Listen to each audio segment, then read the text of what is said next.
Robert, thanks so much for taking some time here for us. I guess first off, do you have a sense of how you ended up getting into these closed-door meetings between the feds and First Nations leaders? That is a really good question, because on the one hand, I'm the spokesperson for my nation's Democratic Council, which we formed in a popular revolt against our hereditary council, which is the one the federal government recognizes.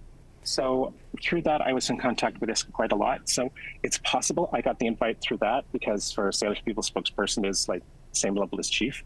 That being said, they didn't send it to that email. They sent it to my business email. And my business email is for a company which provides a contact database for every First Nation in Canada.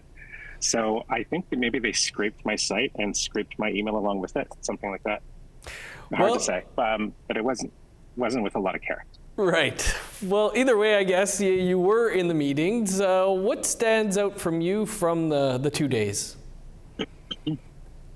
The limited amount of speaking time for actual chiefs, or for sitting chiefs of First Nations. On the second day, it got to a point where the moderator had to come out and ask the ministers, please not talk so much.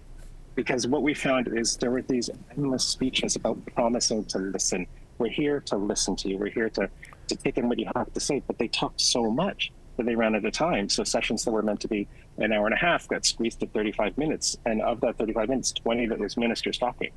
So there was very little time for actual First Nations to speak. And the agenda came so late. And the fact that all of the policy experts were with me in the overflow room, because they weren't allowed in either, meant that the chiefs were under-equipped to actually provide substantive answers to the questions that were dropped on them last minute. Like the questions that they had to answer, to talk about, were these 9 questions that were dropped on them the day of the meeting. And they had no time to check with policy experts, check with anybody. They just had to spit it out extemporaneously. The whole thing seemed very off the cuff, very improvised. Yeah, that's go ahead. Yeah, that's interesting, since the only part that I really saw was the Prime Minister saying he was going to talk now, and then he was going to be listening for the rest of the time there. So interesting that you're saying that leaders didn't really get much of a chance to speak. Yeah, it was really surprising, and I think part of it is that we have a couple new Indigenous ministers who forget that they're now on the government side, and so now should be on the listening side, not on the long speechifying side. Right. What do you see? How do you see this all playing out, Robert, in the coming days and months? I think that this was a real own goal. That it impressed the Indigenous ministers in Parliament and impressed Indigenous MPs, but not so much the chiefs.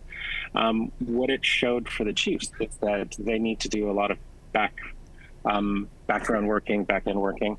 But I think that what it says about how any of these major national interest projects are going to work out is that it's probably going to be a lot of the same sort of thing, where it's going to be improvised last minute, and we're going to come in after it's all decided, which was the fear of the whole bill.